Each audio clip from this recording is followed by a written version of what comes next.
People seek a safe haven. They think the U.S. dollar is a safe haven for historical reasons. It's not a safe haven, but people think it is. No, I still own a lot of U.S. dollars. Haven't sold any. It's going to get overpriced. It could conceivably turn into a bubble, depending on how bad things get in the world.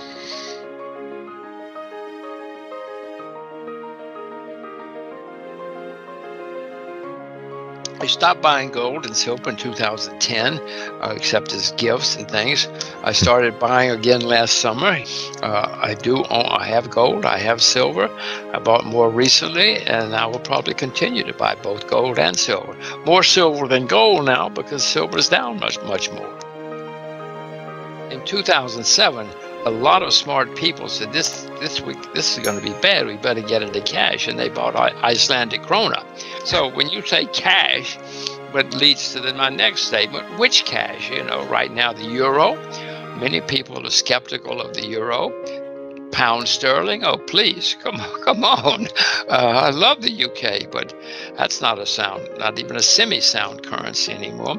Swiss franc, I mean the Swiss National Bank, 30 years ago, if the people in Switzerland knew what the Swiss National Bank was going to be doing in 2020, they would have executed all of it, or they would have exiled them. Maybe not they would have exiled all of it, because the Swiss franc is being so debased.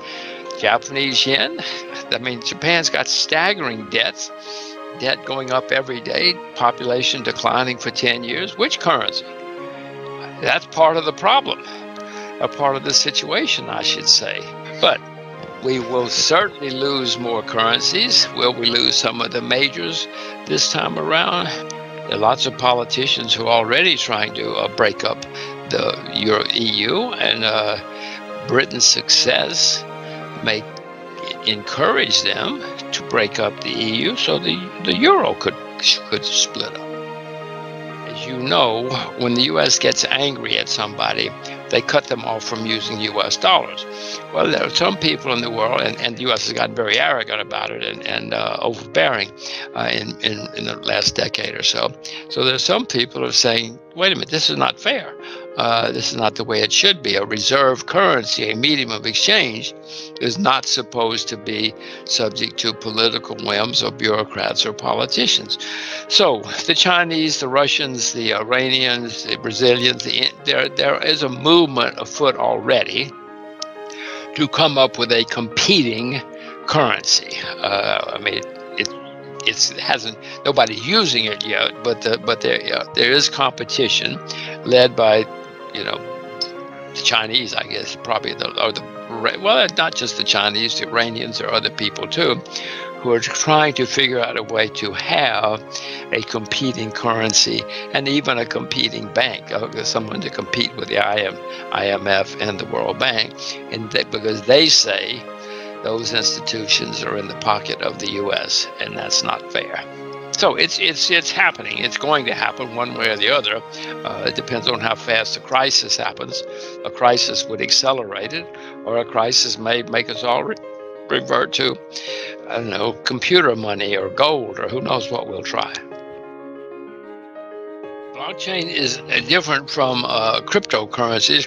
Blockchain has a staggering future. Blockchain is going to change everything we know. It's going to put a lot of people out of business and a lot of people out of work.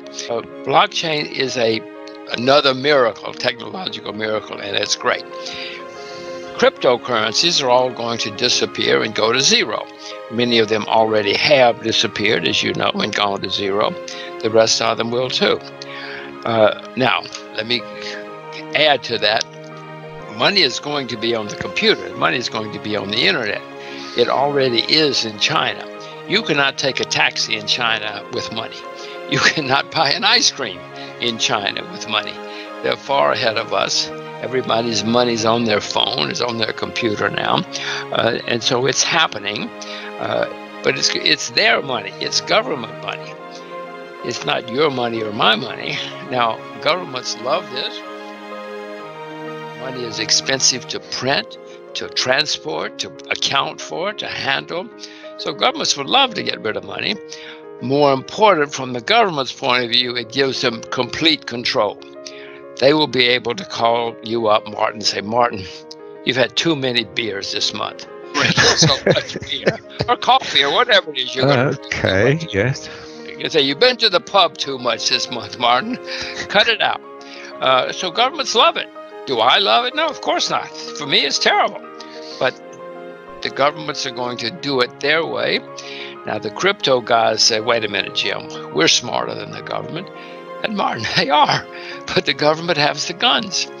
You may remember that 100 years ago, well, you might not remember, but you probably read about, people could use whatever they wanted for money. Gold, silver, seashells. Banks could legally print their own money. And then in the 1930s, the Bank of England said, starting tomorrow, it is an act of treason to use anything as money except our money. Well, Martin, treason means they execute you. So people stopped using seashells and gold and silver and other things, and that will happen again. Do I like it? No.